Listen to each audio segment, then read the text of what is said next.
Well, good afternoon, fellow constitutionalists, and welcome to the Tuesday edition of the Dan Clements Show, a Christian political talk show. I'm your host, Dan Clements, your constitutional warrior fighting for your right just to be an American. It is January 2nd, in the year of our Lord 2018. Remember, we're a hyphen-free, PC-free zone. God is still in control. He does love you. And I'm broadcasting live from the Hemlock Studios here in the frosty Central Susquehanna Valley in the great Keystone State. Still waiting for my propane delivery for this morning. I lost my train of thought there because I'm having some issues with my microphone. I forgot to get the screwdriver out and tighten it up. So I'm going to have this little issue here with my microphone. But anyway, hopefully you can hear me just fine. I'll have to raise it up just a little bit. So we're talking into the microphone. Waiting for that.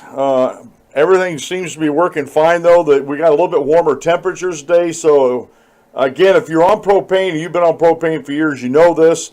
This is the first time in 20 years I've been on propane, and it's nerve-wracking to see when the temperatures get colder, the pressures in the tank drop significantly.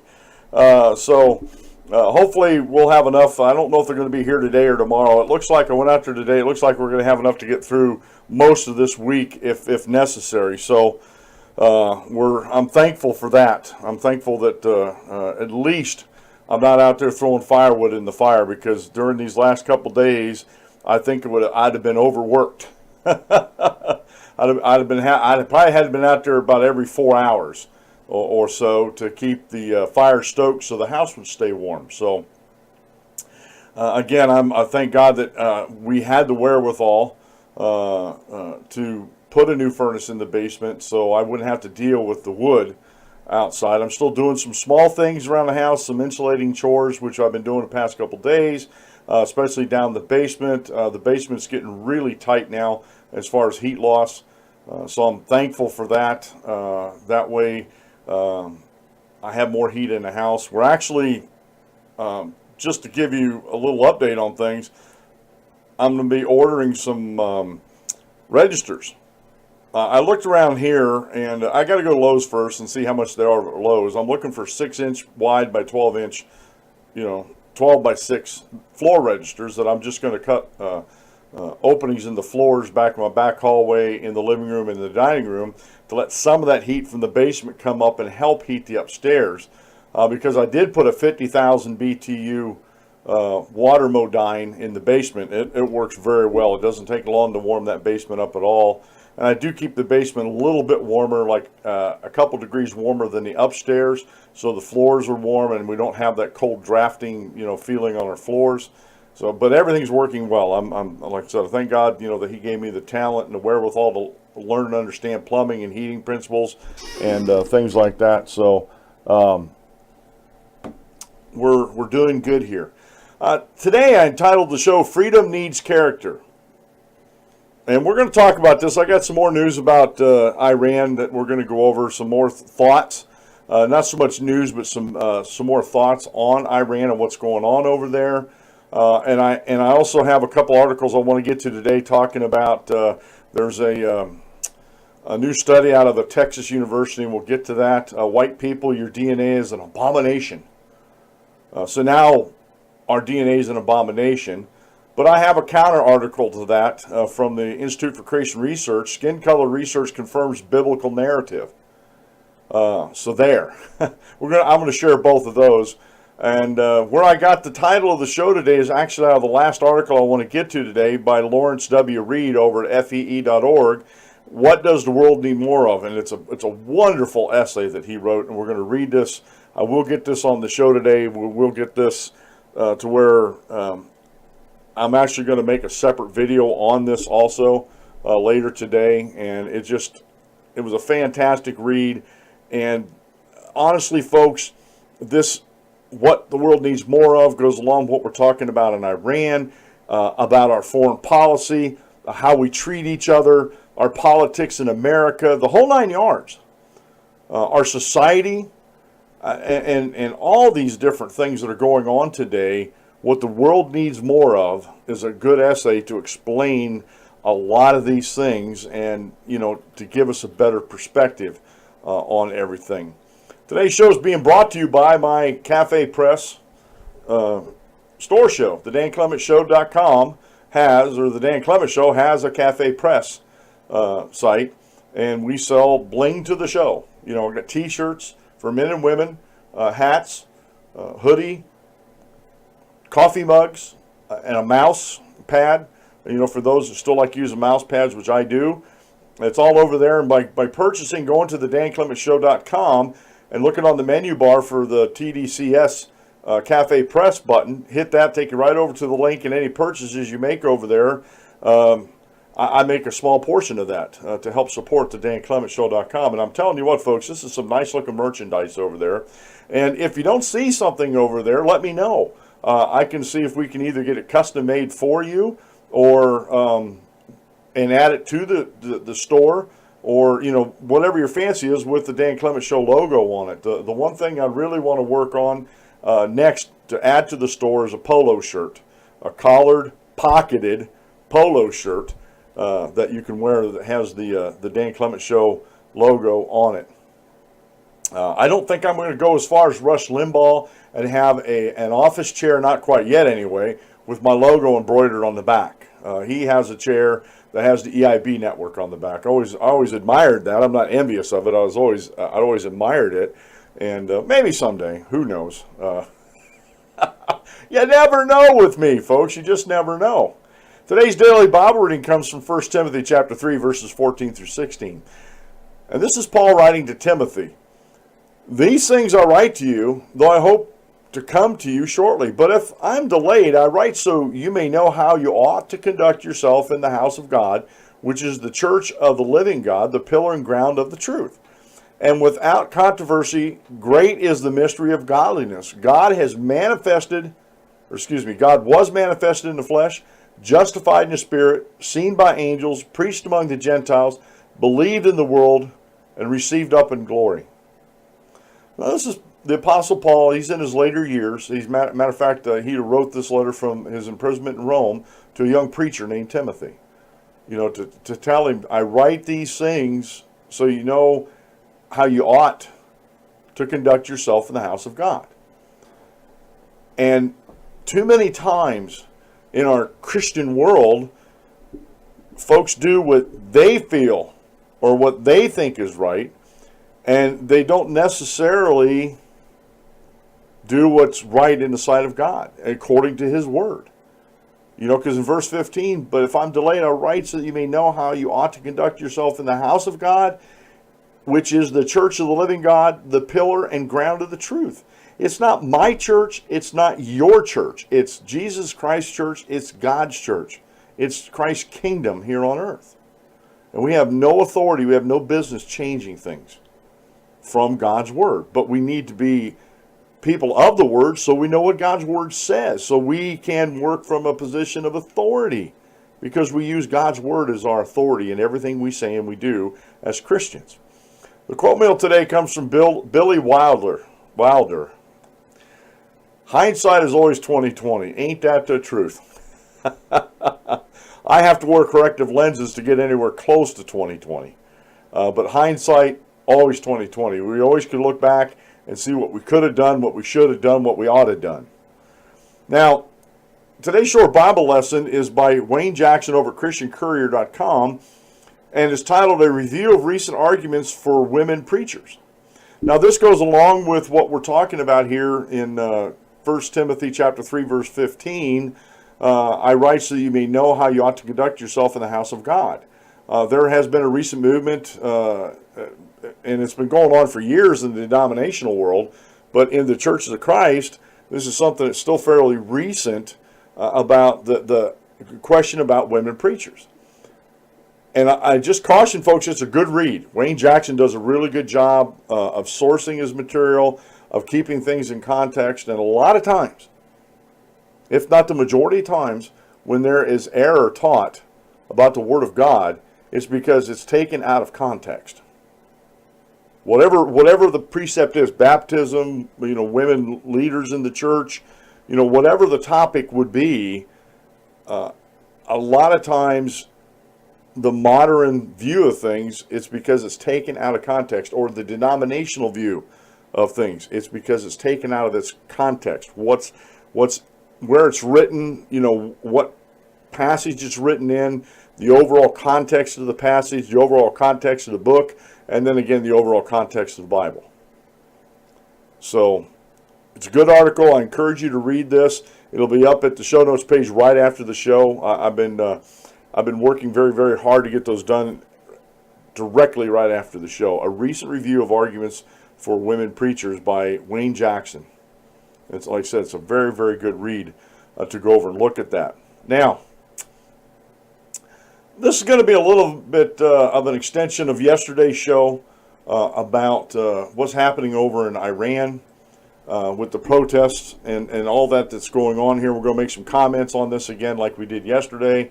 And yesterday, the meme I put up, and I've been trying to do a decent job. I won't say a good job. I've been trying to do a decent job on these memes and sort of conveying the message of the episode, of what's going on here on the Dan Clements Show. And yesterday I talked about, can freedom survive? In Iran, I had a big picture, a big outline of Iran with their flag on it, and it talks about, can freedom survive in Iran? And this all goes down to, and I'm going to work my way down to my last article here, what does the world need more of? But we also need to recognize a few things about the protest now compared to 2009. Now, this is from the commondreams.org website, and I'm going to give hat tips to antiwar.com because this is where the link was on their site. There's something different about these Iran protests by Trita Parsai. In a matter of days, protests in Iran quickly spread across the country, taking the government by surprise and leaving analysts and pundits alike confused. Part of the reason many have been caught off guard is because these protests appear quite different from the 2009 predecessor in terms of size, leadership, and objective. I'm going to skip a paragraph because it sort of copies itself in here. I'm going to go from this one down to this one if you're watching on YouTube. The drivers of these protests are from a segment of the population that has rarely figured into Iran's political development in the past 2 decades. Those who never believed or have lost hope in the idea of real change through reform. Similarities between the current protest and the 2009 uprising are quite limited. While the current demonstration started outside of Tehran in Mashhad and Qom, and quickly spread to other cities, their size remains relatively small compared to what the world observed in Iran's fraudulent 2009 elections. Okay, in the first days after the election, more than 1 million people protested in the streets of Tehran. Though quite ferocious, the current protests have rarely numbered more than a few thousand in any specific locality. The protests in 2009 also had a very specific goal, at least initially. They were prompted by accusations of fraud in the presidential election, and the protesters were demanding the votes be recounted. The protest also had strong leadership from then presidential candidate Mir Hussein Mousavi and Mehdi Karoubi, who gave the movement much needed organization. And let me stop right here. Any movement that you have does have to have some type of organization, whether it's a grassroots organization that is led by some charismatic figures, if you want to put it that way, or folks that were injured by whatever they're protesting. And here in 2009, it was these elections that the Iranians were actually protesting. The current protests appear much more sporadic, with no clear leadership and with objectives that have shifted over the course of the past 4 days. According to witnesses I've spoken to, the protests were initiated in Mashhad by religious hardliners who sought to take advantage of the population's legitimate economic grievances to score points against Hussein Rouhani government, which they consider too moderate. But they quickly lost control over the protest as the economic message has resonated with a broader segment of the population than they expected. Frustrations with corruption and falling living standards appear to have given way to much sharper political slogans such as death to the dictator and down with the Islamic Republic. I'm stopped reading there, folks. That's pretty serious stuff. That is really serious stuff when you're talking about Iran. If you have been more surprised by all of this than Iran's reformists, the absence of slogans and chants invoking green leaders such as Mousavi Karabi, a former president Mohammed Khatami, gives credence to their claims that they are not a driving force behind these protests. In fact, no major reformist figure has come out in favor of the protests, and some activists have even spoken out against them. Key operatives in the Green movement that I have spoken to both in Iran and in exile have clearly adopted a calculated distance from the demonstrators, though they express sympathy for the population's grievances. The fact that reformists who have been at the center of most of the large-scale protests in Iran for the past 2 decades appear to be neither driving nor even particularly involved presents a new political phenomenon in Iran. The protesters likely include some disillusioned Rouhani supporters, but remember that Rouhani won re-election by 57% of the vote and 70% voter participation when only 7 months ago. That means it's more likely that the core of the demonstrators are of a different ilk. Their uncompromisingly anti-regime slogans suggest they may belong to a segment of the population who tends not to vote, doesn't believe the system can be reformed, and either never subscribed to or has lost hope in the idea of gradual change. Add to that those who have joined the protest out of a sense of economic desperation and humiliation. So I'm going to stop the reading here. So Iran's been caught off guard. It seems like all the political pundits have been caught off guard with this whole thing because it was a segment of the population that they just sort of disregarded and wrote off. And now they don't have a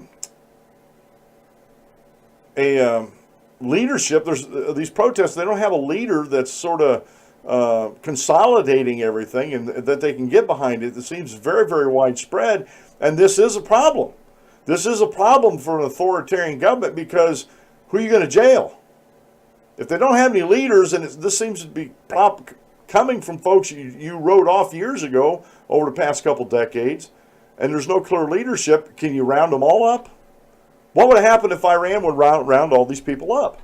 Well, I dare say they would have a total revolution on their hands. I think they would have an uprising like they'd never seen before, and the mullahs and their puppet government that they control from behind the scenes would be a thing of the past. I think the people would seize power.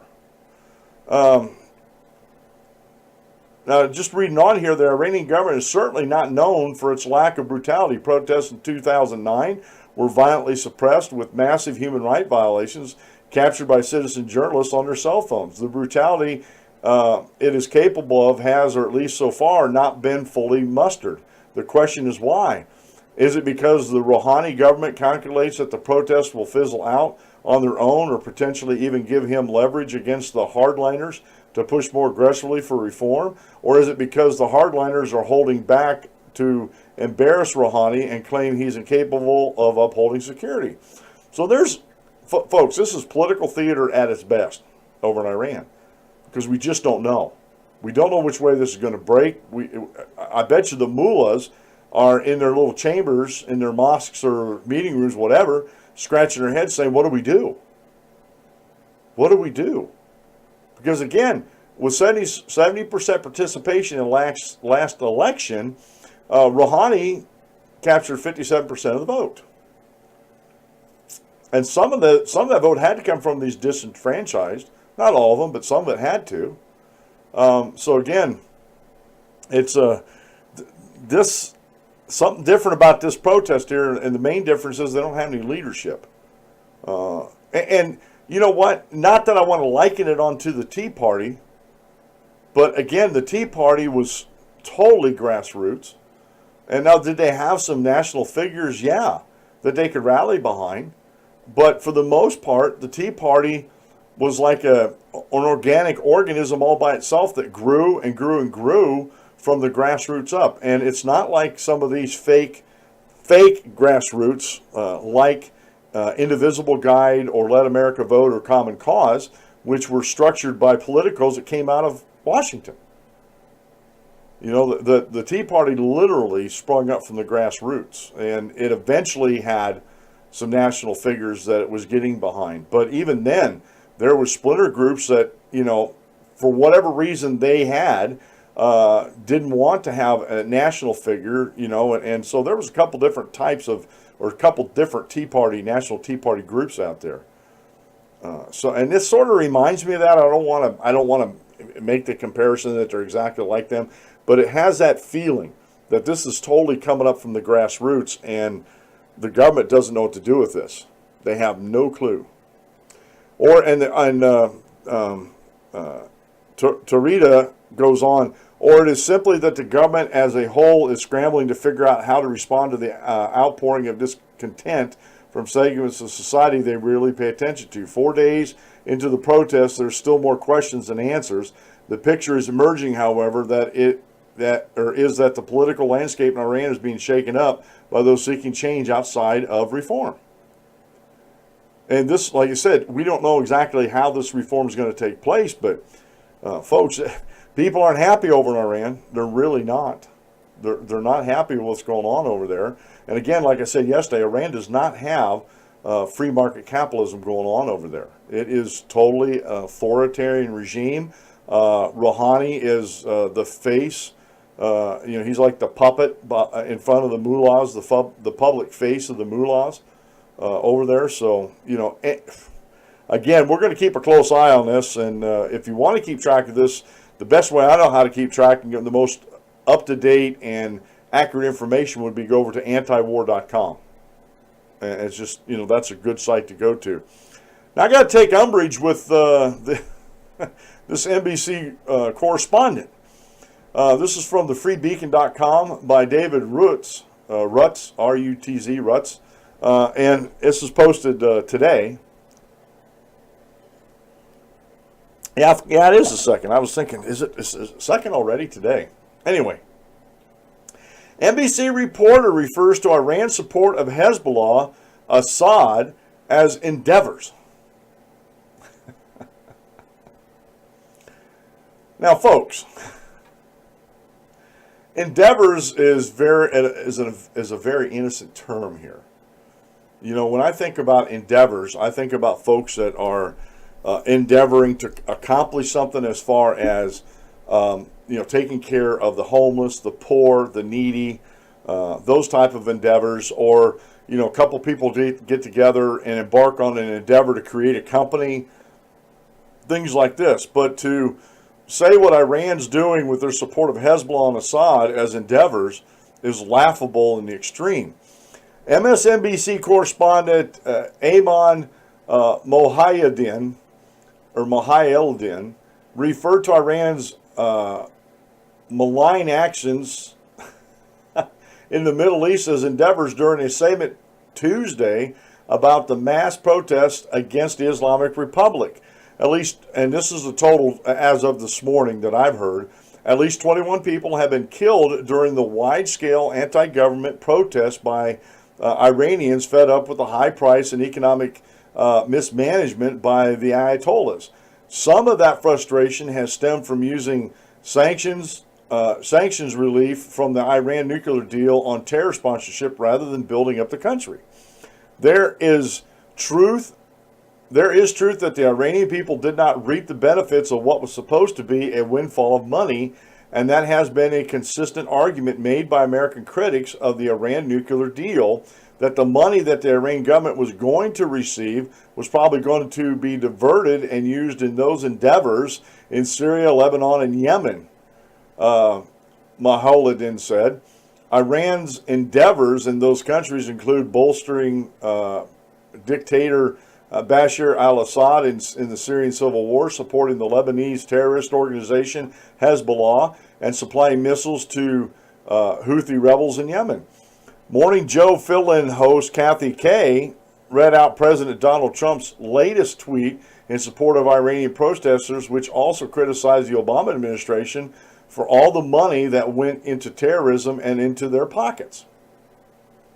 Eamon, does the president have a point here that the sanctions reliefs that was given through the Iran nuclear deal doesn't seem to have filtered down to the people on the streets of Iran? Is that because it hasn't filtered down yet, or it will do? We just need to give it more time, or is it just that it's being diverted to military programs in Syria, for example? Kay asked. Yeah, I think it's a blend of both. There's no doubt that Iran has been engaged in the costly endeavors, both in Syria and Yemen. It supports Hezbollah in Lebanon. All of that is a drain on the resources of the state. Mohiuddin noted protesters who had specifically called out the regime for its spending outside the country. Mohiuddin said that the Rouhani administration had made attempts to sign deals with European corporations to improve the aviation industry and bring in more car manufacturing. He criticized the Trump administration for imposing sanctions and trying to block Iran from making economic gains.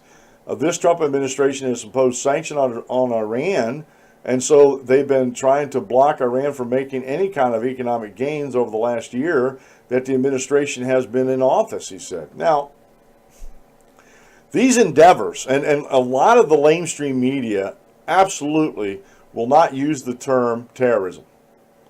Iran is a net exporter of terrorism. And I'm not saying that the terrorists come from their country. I'm saying they export supplies, money, and material to the terrorist cause. And again, let's take a step back and talk about redistribution of wealth for a second. Very little, for every dollar in the United States that's spent by the federal government on welfare programs in the states, very little of that actually gets to the people it was intended to help. I think the last time I read anything about it, it's been a couple of years ago, and maybe someone can correct me on this. If they hear this in the video and it's not true, I'll go research it after the show here. But it just came into my head about this welfare thing. I think it's only like 10 cents on the dollar actually goes to or gets in the hands of people that these different welfare programs, some 90 to 100 of them here in the United States, that's intended to help the poor. So where's the rest of that money going to? And I don't think it's any different over in Iran. You know, you get this windfall, billions and billions of dollars in Iran, and everybody from the mullahs to the administration to the bureaucracies that actually get the money down to the people or are in charge of making sure the economy's going and stuff like that. But by the time the real dollars hit the lowest part of the rung, there's hardly anything left. I mean, we got a problem here in the United States. We have bureaucrats that have like a minimum wage now of $100,000 a year. And they can't be fired, a lot of them. And we have a government welfare going on in the bureaucracies here in the United States of America, as far as I'm concerned. The way things look and act. So by the time the American taxpayer pays so much in taxes, by the time it all gets divvied out, no wonder we have a $20 trillion operating deficit, and we have budget deficits going from here to 7 ways to Sunday, and it's no wonder we're broke. And again, it goes back to the idea, and I just want to interject this because I am your constitutional warrior. It goes back to, what is a constitutional government? Are all these bureaucracies that are out there, are they constitutional? Those questions need to be asked and answered. And if the answer is no, they are not constitutional, well, they need to be done away with. Like organizations like the FCC, the FTC. Some of these organizations are not constitutional. Department of Education, Department of Energy, Department of the Interior, the EPA. On the federal level, these are not constitutional because they never went and amended the Constitution to give the authority to the federal government to govern over these things. And you know what? I don't think it's any much different than any other government on the face of this earth. You got you get money from tax dollars or foreign aid, which is crazy to me, but you get all this money, and by the time it filters down to where it actually needs to go, and if you're a net exporter of material and support to terrorists, that's a big chunk of money that goes. Very little left for the people. Now, the one thing that would make the situation better is if they had a free market system over in Iran where the people weren't depending on the government and the economy wasn't depending on the government for influx or infusions of monies. But to say that that Iran is endeavors that makes me laugh. It really does. I get a good chuckle out of that. All right, now yesterday on the show we talked a little bit about this, and I came across this is actually on CNN this morning, and I chalked this up to the providence of God that these articles pop up when I talk about certain things. This is by Susan Jones over at CNSNews.com. And again, she posted this today. Admiral Mike Mullen. Obama not as supportive of Iranian protesters as he could have been. Do you think? I think President Obama was doing just about everything he could not to support them, to make sure they weren't successful in what they were doing, their endeavors.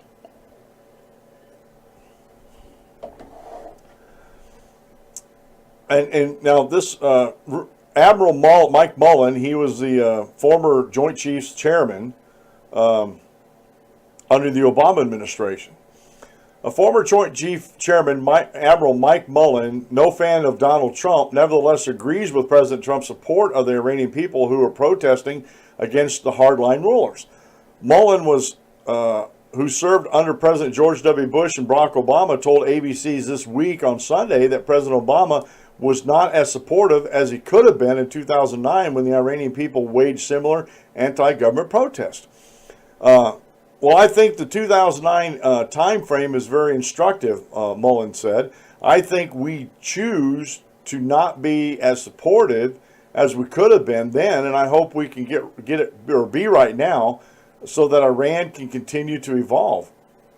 They have an incredibly young population, Mullen continued. They look to a future they cannot see. They've been promised change and a healthier economy, but the current government, and I think the protests represent an inability to deliver that so far. So I think support of them and their people is absolutely the right thing to do. Mullen said the Iranian people are struggling because the economic growth they were promised when the U.S. lifted sanctions on Iran was not materialized or has not materialized. He also said he's not sure how much of a backlash the protests will produce from Iranians' rulers. And I'm stopped reading it. That's a big question there. Are they going to use force like they did back in 2009? Or, and if there's no leaders to jail to sort of put a kibosh on the protests, they're going to have to start arresting a lot of individuals. And that's not going to play well with the people over in Iran either, folks. It's just, again, I think they're between a rock and a hard place, and good on them. They need to be. Governments need to be held accountable by the people that they govern. And if they're not, if they're an authoritarian government like Iran, then things need to change. But it needs to, let me say this as carefully as I can. The change needs to come from the people of Iran, not from us. We can be supportive. Our thoughts and prayers go over to the Iranian people that are protesting to try to bring about reform and change in their government. We can help them by not blocking social media, by helping them get their message out. Freedom of speech, we can do that. I believe it's right, it's wholly right that we do that. That we help them with their freedoms of speech over there, that their message gets out, and it's not stopped by the mullahs or the puppet government that they've set up over the Iranian people. We certainly should be on guard for human rights violations, Mullen said, and I think we should be supportive of more freedoms in that country. At a news conference in June 2009, then President Obama said the U.S. would not interfere in Iran's affairs, but he also deplored the violence against innocent civilians, demanding reforms. The Iranian people have a universal right to assembly and free speech, Obama said. If the Iranian government seeks to respect of the international community, it must respect those rights and heed the will of its own people. It must govern through consent, not coercion. Yeah, wouldn't that have been nice? Wouldn't that have been nice if the Democrats and Barack Obama during his administration would have heeded that? Must govern through consent, not coercion. Foisting the ACA on us. That type of decision should need, and some of these things need to change maybe by constitutional amendment, but they should need a supermajority. And there are some amendments out there, like in Mark Levin's book, that anything that affects the economy, like the ACA does, should have to have a supermajority in the House and the Senate in order to pass.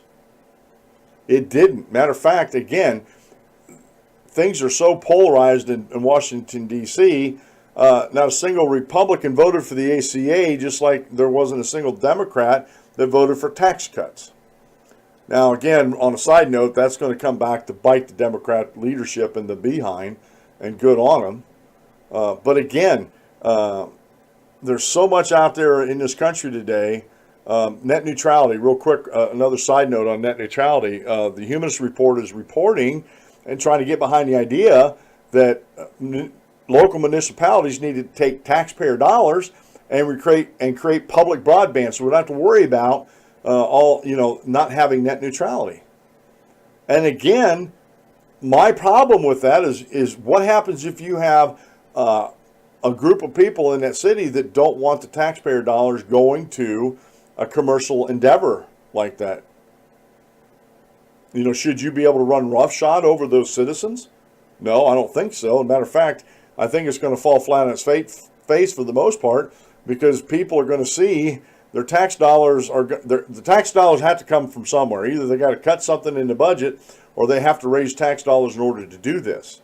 And I think they're going to find a lot of folks that aren't amenable to that idea of having cities owning the broadband. Now, Wilson, South Carolina, go check that out. I'm not going to get into that, but go check that out. It's a really good example. So we have all this over here. I just thought that was funny that Obama said that we must govern through consent and not coercion. And almost the entirety of President Obama's 8 years was a coercive act. I have a phone and I have a pen. I can use executive orders to create legislation. Unconstitutionally, that's what he said. All right, getting back into this, in a recent question and answer, in response to the questions at the same news conference, Obama described the situation in Iran as profound, and we're still waiting to see how it plays itself out. My position coming into this office has been that the United States has core national security interest in making sure that Iran doesn't possess a nuclear weapon and it stops exporting terrorism outside its borders. Obama said he would monitor the protests in Iran and see how it plays itself out before we make any judgments about how we proceed. Obama ultimately went for the Iran nuclear deal that President Trump has threatened to scrap. In a series of tweets after Christmas, Trump sided with the Iranian protesters and said it's time for change in the Islamic Republic.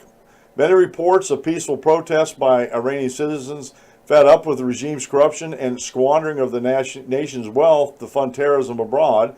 Iranian government should respect the people's rights, including right to express themselves. The world is watching, Trump tweeted on December 29th. And she's just going to go down and talk about some more of the Iranian deal and stuff like that. But again, here we have Obama was another president that sort of stuck his finger up in the air. He wetted his finger, stuck it up in the air, and seen which way the winds were blowing. And when he could have, at least through social media, supported the protesters, he didn't do it. He didn't do it. Now, this leads me into my next article from frontpagemag.com by Robert Spencer. if the Islamic Republic is falling, it's because of Trump. Now, before I get into this, the only thing Trump has done so far, physically, has stopped billions of dollars from going over there when he first became president. That was one of his, not the first act, but it was one of his first acts to stop any money that was made in the deal by Obama to the Iranians. And so that put a financial hurt on them. And I don't believe that the nuclear deal that we had with Iran was a good one anyway, in my opinion. Now, for what it's worth. And now that these protests have happened, the only thing President Trump has done is tweeted out his support and made some official statements in his support for the Iranian people. Do you know how much of a boost that is, especially if the Iranian people hear about this and understand that the President of the United States is behind them in their freedom of speech and their freedom of assembly? That's huge. That's huge, as President Trump would say. Now, Robert Spencer goes in here. He says, in 2009, Iran was swept by demonstrations just as it is now, but at the time, the protesters were shouting Allahu Akbar, and there was no indication that they wanted anything but reform of the Islamic regime, not the end of the regime itself. This time, however, the protesters have been chanting, "We don't want an Islamic Republic. Clerics, shame on you. Let go of our country." Some have even chanted, "Reza Shah, bless your soul." What has changed? Donald Trump.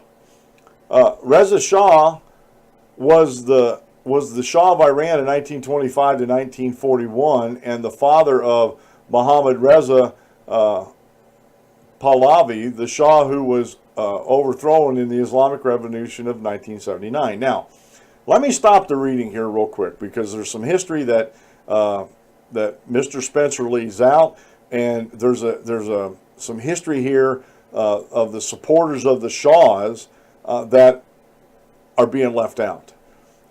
Back in the day, go research this. Now, let me write a note here.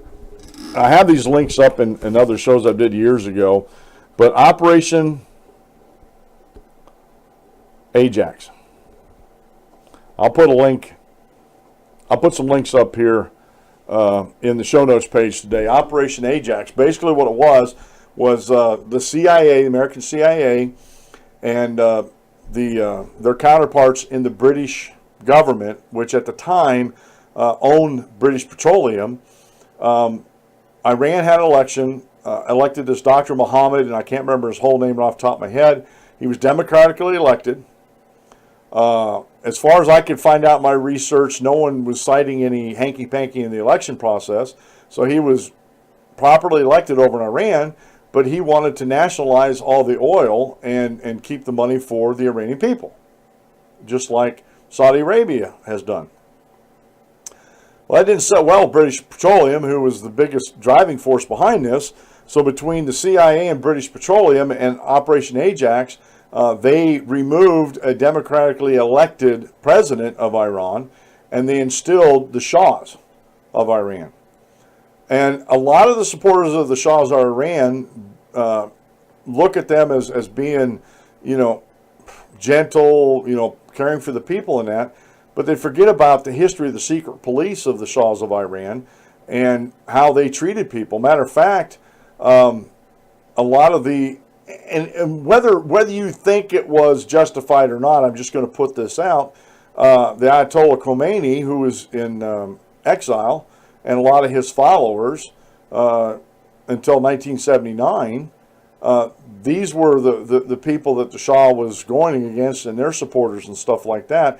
Instead of allowing the people to practice their religion freely, the Shahs really cracked down on this. And it wasn't just that. There was other atrocities that the secret police of the Shahs actually committed, but the United States turned a blind eye because the Shahs were our puppet dictators over there. Just like we set up Saddam Hussein in Iraq. He was a puppet dictator of ours until he went rogue and didn't want to be controlled by the United States anymore. But I digress and go too far. So just remember that history. If you want, and you don't want to wait for the show notes, just look up Operation Ajax. Like I said, I'll have it in the. I got a note here to put a link to it. It'll be at the bottom of the show notes page. Now, why would Trump have anything to do with this? Because he has been singular among the leaders of the world and the President of the United States since 1989 in demonstrating his readiness to stand up to violent intimidation. President Trump has already made it clear in so many ways, most notably by recognizing Jerusalem as Israel's capital. Clinton, Bush, and Obama all spoke about Jerusalem being the capital of Israel, but backed off from recognizing the fact the official U.S. policy. And folks, let me stop right here. This was passed by Congress. This is official U.S. policy that was enacted by Congress, that the capital of Jerusalem, or Israel, was Jerusalem. But then these cowards backed off away from these Islamic extremists. Okay? For the fear the Muslims would riot and kill innocent people, and that such a recognition would jeopardize the Samarical and fruitless peace process. Which, tell me what peace process has ever truly worked and had a long-lasting effect on that region over there, folks. So should terrorists decide where our embassy should be? Trump was not willing to concede at this point, and when one man shows the bullies can be confronted and stood down by people with courage, others are inspired to make the same kind of stand. This new Iranian uprising came just weeks after Trump's Jerusalem announcement, after the threatened rage and riots of Muslims worldwide in response to that announcement proved to be largely a fizzle. And it has. It's all smoke, no fire. and Robert's right in this. Is it a coincidence that the Iranian people have stood up to the forces of jihad intimidation just after the president did so? Maybe. But if so, it's a marvelous one, and in either case, it's illustrative of the power of courage in an age of cowardice. For here again, even if the Iranian freedom movements have nothing to do with Trump, it is certain that these demonstrations would already be over and may never have begun. If Hillary Clinton were president of the United States now, confronted with those 2009 demonstrations, which did not go as far or demand as much, Barack Obama betrayed the demonstrators to every grisly fate that the mullahs could devise of them in their torture chambers, bent on concluding that disastrous nuclear deal that lined their opposers' pockets with billions and set the world on a path to a catastrophic nuclear attack. Obama ensured that the U.S. government didn't lift a finger or offer a word of support for the protesters, even as they were being gunned down in the streets. But now the man who is setting the tone is a different man. Trump has come out strongly in favor of the protesters, tweeting many reports of peaceful protests by Iranian citizens fed up with the regime's corruption and its squandering of the nation's wealth to fund terrorism abroad. Iranian government should respect their people's rights, including the right to express themselves. The world is watching. And when he talks about the world is watching, he's also talking about mainly about the United States is watching, folks. And this is very, very important. In a similar vein, State Department spokesman Heather Nauert said the Iranian leaders have turned a wealthy country with a rich history and culture into an economically depleted rogue state whose chief exports are violence, bloodshed, and chaos. As President Trump has said, the longest suffering victim of Iran's leaders are Iran's own people. Press Secretary Sarah Huckabee Sanders added, there are many reports of peaceful protests by Iranian citizens fed up with the regime's corruption and its squandering of the nation's wealth to fund terrorism abroad. The Iranian government should respect the people's rights, including the right to express themselves. For the people of Iran, with help from Donald Trump, this could just possibly be the drawing of a new era of freedom. Even if the regime remains in power this time, it has been shaken to its core. It cannot afford to be as openly repressive and bloodthirsty as the Chinese at Tiananmen Square. not we can hope with Donald Trump in the White House. Again, it goes a long way, folks. It absolutely goes a long way just in verbally supporting the Iranian people. And it seems the freedom that they crave so much. And again, this goes back down to the last article I'm going to read them on. What does the world need more of? And the title of the show, Freedom Needs Character. Now, I got a couple more articles I'm just going to briefly go over. You can go do the research yourself. But this article here, it caught my eye, and I'm like, white people, your DNA is an abomination. And now I've been called many things in my life, never an abomination, though, by my opponents, by my regressive antagonists, as it were.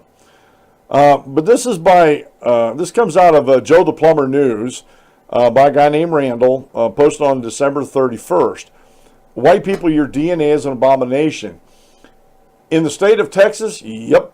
And you wonder why the races are so divided as ever, with universities printing bigoted crap like this. University campuses are becoming more and more an absolutely toxic environment of far-left liberalism. Their indoctrination centers are going completely off the rails, pushing their social agendas. Fox News reported that in 2017, colleges and universities have offered some rather insane course offerings. Remember, people are paying big bucks to take these classes. For example, at the University of University of Kentucky, your tuition can get you a course in vampires, evolution of a sexy monster. Curriculum objectives include answering such important questions as, what is a vampire? Where do they come from? Williams College offers a course in racial capitalism. This course teaches the ways in which capitalist economics have always and everywhere relied upon forms of racist domination and exclusion. And let me stop reading here. A lot of these things that Randall's talking about here have been lies that have been perpetuated by the regressive left in our country. If you're a conservative, researching the best college can be very tough. Even in solid red states like Texas, you'll find radical left ideology. CampusReform.org is a watchdog group that exposes bias on college campuses. Last month, they exposed an op-ed published in the Texas State University student newspaper, the University Star. The op-ed, written by Randall Rudy Martinez, is a racist tirade against white students.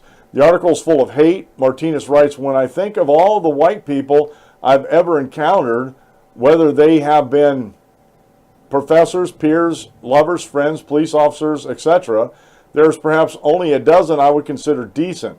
Through the current political climate in which the white supremacists inhabit the White House and those of his ilk would try to prove otherwise, I see white people as an aberration.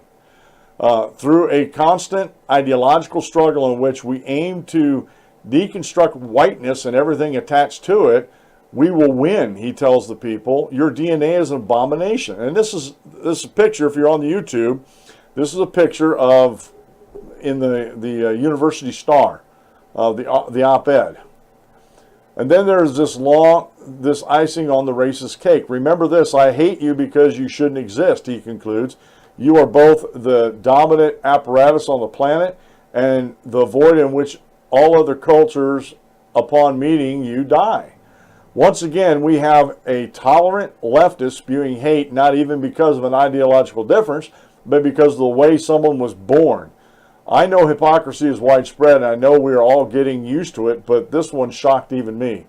Thankfully, the college did take steps to right their wrong. The student body president, Connor Clegg, said he believes the article is an embarrassment to the school. He went on to say, I'm the first person who will stand up for the First Amendment any day of the week, but when students are required to pay into a school paper like this, which espouses these racist views, then I certainly think some action needs to be taken against the so-called reporter columnists. You think?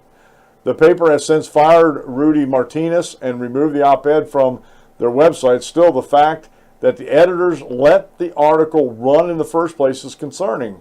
I'm all for First Amendment, but adding fuel to a racist fire is irresponsible journalism for a school paper.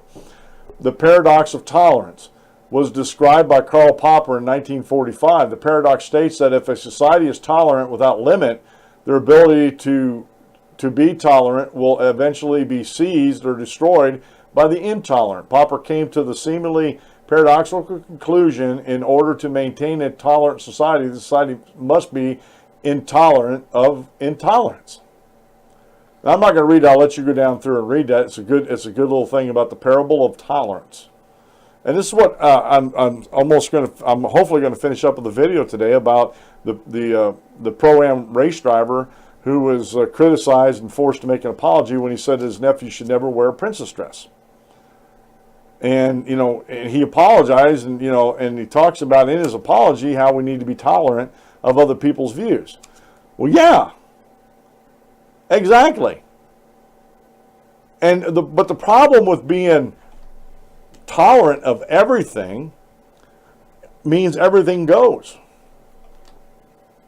You have to be intolerant of some things. I mean, you can't be tolerant of theft all your life. You won't have anything. And the person is taking things from you by theft will never learn their lessons and be an example to other people. You don't do this, because if you do, you get to cool your heels in the hoosegow for a couple of years. Things like that. We can't be tolerant of everything. Because again, he says there, if we're tolerant of everything, if society is tolerant without limit, their ability to be tolerant will eventually be seized or destroyed by the intolerant. Because people are going to seize on this ideology that your white DNA is an abomination. And again, it's not nature, it's nurture. I couldn't control that I was born in a handsome white man. I don't have any control over that. But you got these college professors and these student journalists and stuff like that are posting stuff that my DNA is somehow my fault, and it's an abomination, it's an apparition, and it should be destroyed. Now, everybody knows I'm a Christian. It's one of my favorite scientific sites, and I know the skeptics and other folks out there in the humanist movement are just pulling their hair when I say this. The Institute for Creation Research. What they do is they look scientifically at whether creation happened or not. That is a hypothesis that and I don't have the whole hypothesis in front of me. I'm just sort of boiling it down for you. And I think that is a legitimate avenue of scientific research. Was this world created? Was everything we see here because of creation? And the article is written by Jeffrey P. Tompkins. Now, he's a Ph.D. He's a scientist. I just want you to listen to this article here real quick. People over the ages have placed great emphasis on race and skin color. Eugenicist-minded Darwinists have used it as the basis for much ill-conceived mischief. Even Darwin himself proposed that darker-skinned human populations were more primitive. However, we know now that all people groups share the same basic genome comprised of a well-documented set of common genetic variants. Darwin was mistaken. No people group is more primitive than another. Additionally, the rare genetic variants that arose via random mutation are mostly associated with human disease and degeneration, show that the current state of the human genome cannot be more than about 5,000 years old. This time frame matches up with the world being repopulated after the global flood by Noah and his sons and their wives. Despite our increasing knowledge of the human genome, little is known about the genetic basis of skin color. Up until now, most of what scientists understood about skin color genetics came from research using European people groups. Researchers originally discovered that variations in a gene called SLC24A5 influence skin cells to produce less pigment. This appeared to provide a basis for pale skin. However, the single gene was only a small part of a much more complex trait. To more fully explain the genetic basis of human skin color variations, a group of researchers recently went to Africa, the most genetically diverse continent on Earth. Contrary to conventional thought, Africa contains a huge amount of variations in human skin color across its different people groups. To scientifically measure the variation in skin color, the researchers measured light reflectance from the skin on the outside of the wrists of 2,092 people in the countries of Ethiopia, Tanzania, and Botswana.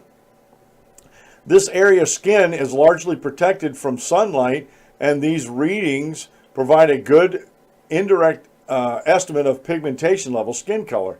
The researchers analyzed the DNA of 1,570 of these individuals for genetic variants in their genomes related to skin color. The scientists identified 4 major regions of the human genome that contain 6 different genes. Together, these genes accounted for about 30% of the observed skin color variation. The study reported on DNA variants associated with light skin and variants causing dark skin, both of which are abundant in the African populations. The genetic variant causing light skin is commonly present in East Africans, but this doesn't necessarily mean they will have light skin. Because multiple genes interact with each other to determine skin color, the results countered the long-held evolutionary belief that ancestral humans in Africa were all once dark-skinned. The research has even broader global implications. For example, it shows that other dark-skinned people in southern India, Australia, and New Guinea did not somehow separately develop their skin because of the mystical forces of evolution favored it. They simply inherited the already existing ancestral dark variants as people groups dispersed around the world. And while evolutionists are constantly debating where and how humans actually dispersed after they supposedly evolved, the Bible indicates that human global migration happened shortly after the global flood at the Tower of Babel, when God confused their languages and forced them to disperse. Once again, human genetics confirms the Bible's account of history and befuddles imaginary evolutionary speculations about mankind's origins. So again, Dr. Tompkins here pretty much saying that it's several genes that determine your skin color, but even then, and I shared this article months ago, I think it was an actual Bible lesson. I think it was from focuspress.org. I have to look it up. Skin color. And one of the things in the article that was brought up was, and this is a rare occurrence, but it's not that rare that there can't be, that there are just only 1 or 2. There are white parents who give birth to black children, and vice versa. There are black parents or dark-skinned parents who give birth to a white-skinned baby. So what happened? Nothing. All the information is in our genome. It just depends on what gets triggered and from the parent groups or the people groups. But even in there's variance within those groups. And they proved this over in Africa. I thought this was a very good study. I was looking at some of the references, and this is what I like about the ICR. You go down here and they have references all the way at the bottom, and it talks about all this stuff. And this when I see this, it's well researched like this and well referenced. I tend to trust this over some arbitrary thing like white people's DNA is garbage or an abomination.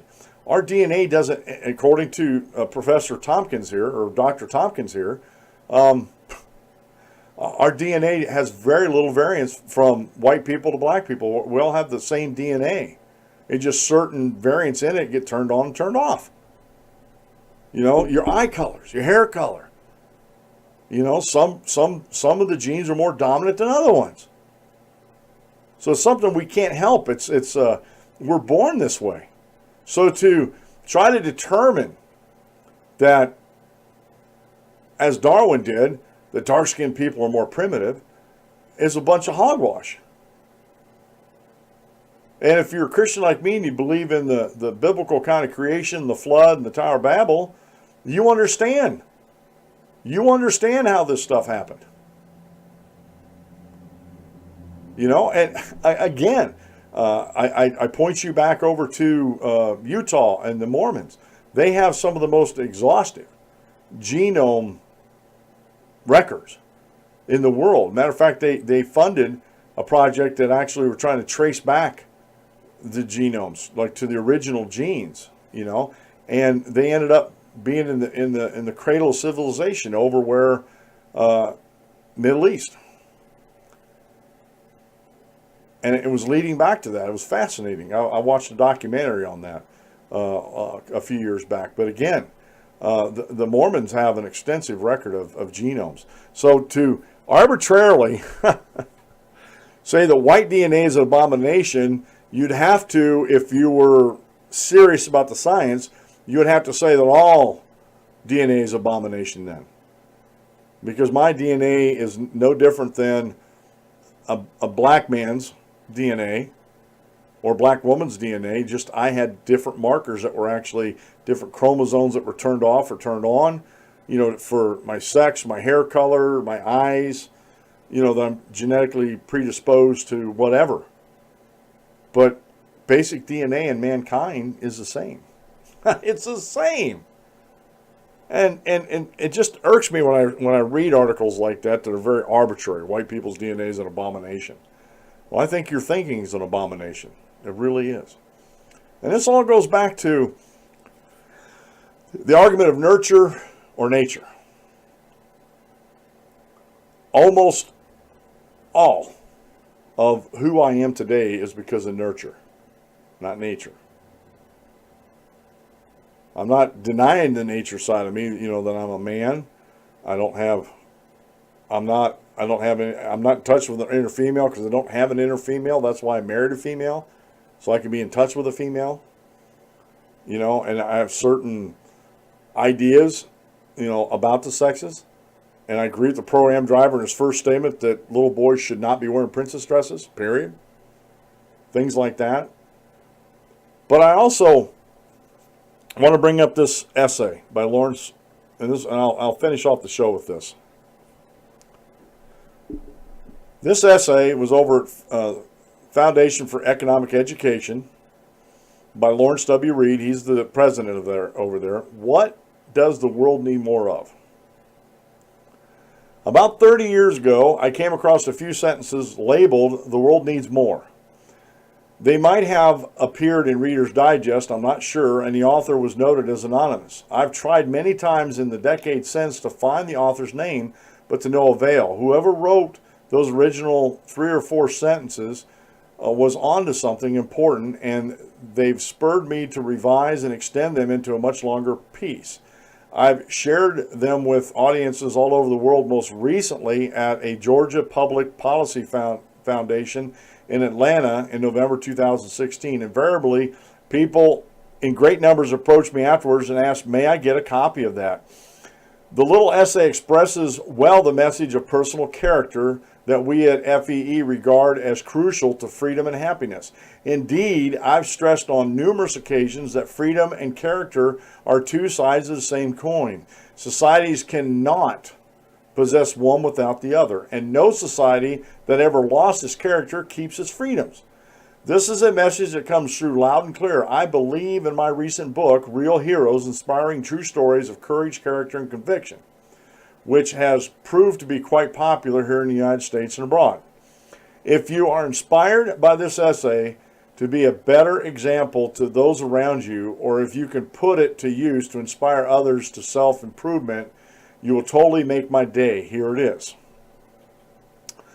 The world needs more men and women who do not have a price at which they can be bought, who do not borrow from integrity to pay for expediency, who have their priorities straight and in proper order, whose handshake is an ironclad contract, who are not afraid of taking risks to advance what is right, who stand for what's true and not simply what they think others will fall for, and who are honest in all matters large and small.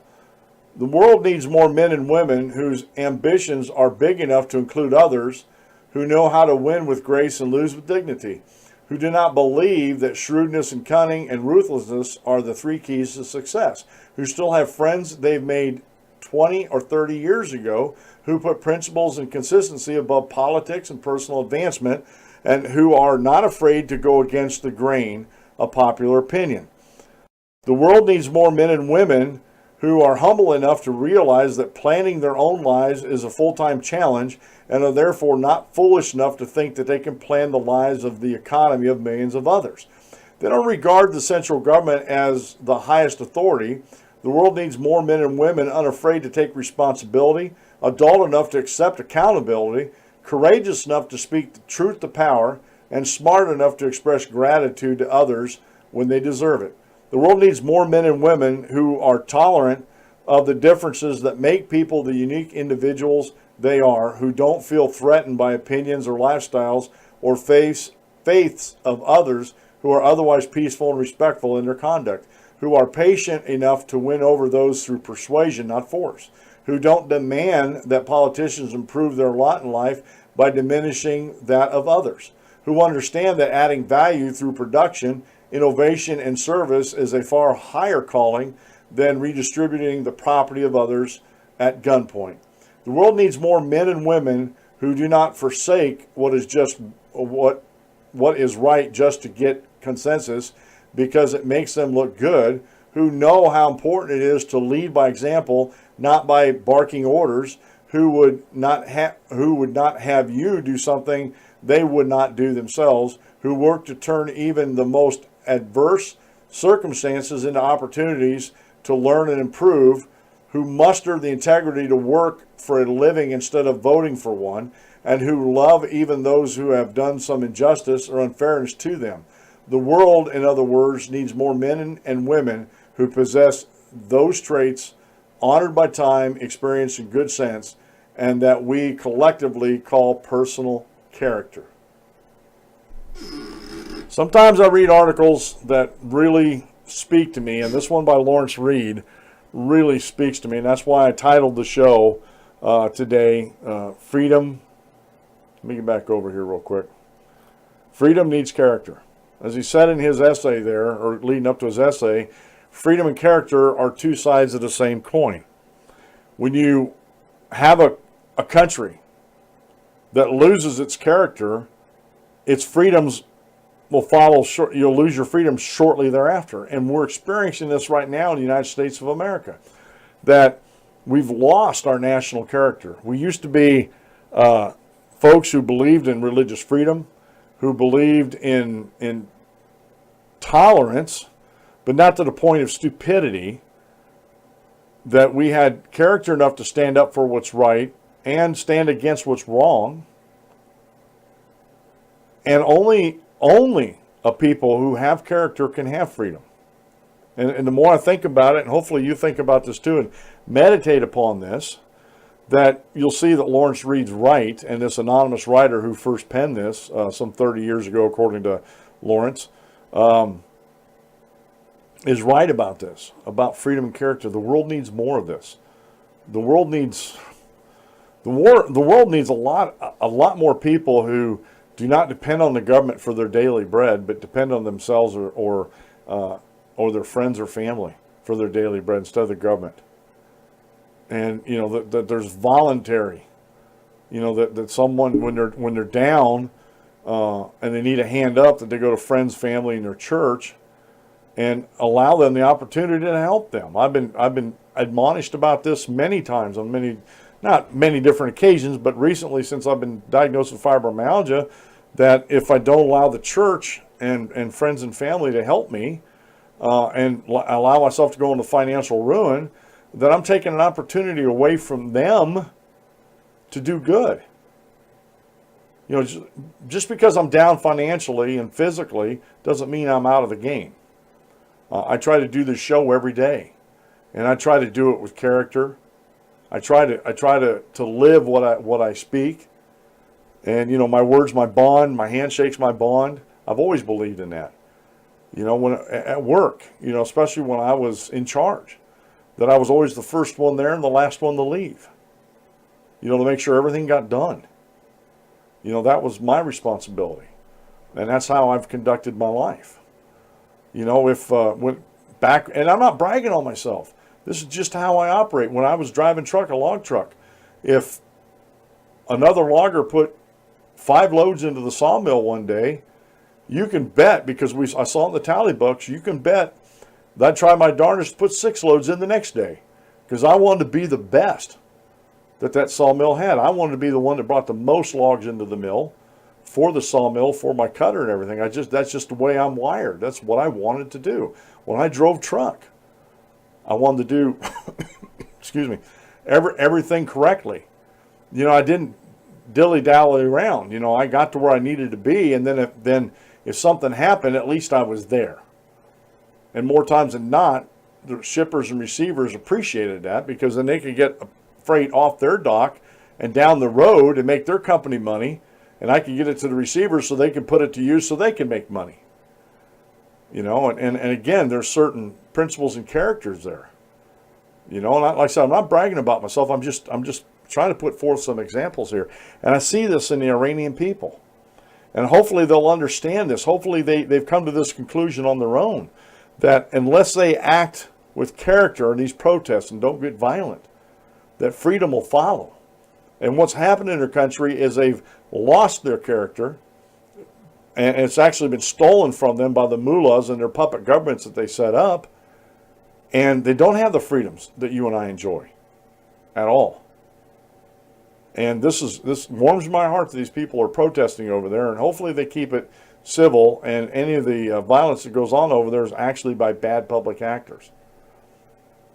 But we need more of this in the United States. We need more people of character who will not promote lies, and who don't put, and again, this is not my own personal opinion. This is an ardent held belief that humanists don't believe in God. They're very secular. They think man is the pinnacle of evolutionary creation, however you want to state that, and there's nothing higher than man, and there's nothing higher than the man-made institutions like government. And I vehemently oppose that, because I know better.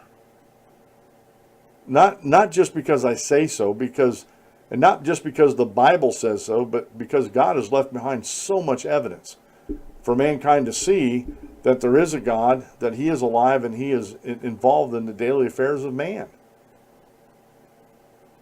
And we see that in the Bible a lot, folks, a lot.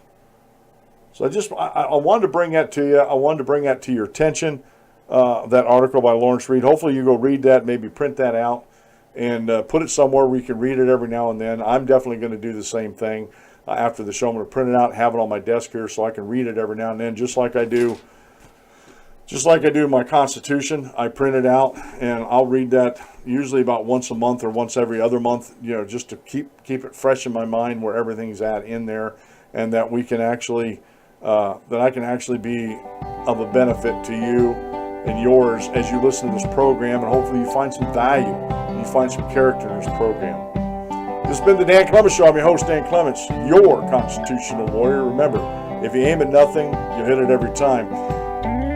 Please give me a thumbs up or thumbs down, and leave a comment of why you gave me a thumbs up or thumbs down. Or if you have a question, leave that in the comment section of the video. I try to answer all the comments that I get. I don't get a lot of them, so I'm able to do so now. If you haven't subscribed to the show, please subscribe and hit the notification button so you know when new videos are out. And I'm still looking for patrons and donations to the show. One-time donations, monthly donations would be better. $1, $5, or $10 a month would be fantastic. Go to the DanClementsShow.com. You'll see the Patreon button on the menu and the PayPal button for donations up top. Real simple and easy. Folks, we'll see you tomorrow at noon, and God bless, and hopefully you'll have a good rest of the day.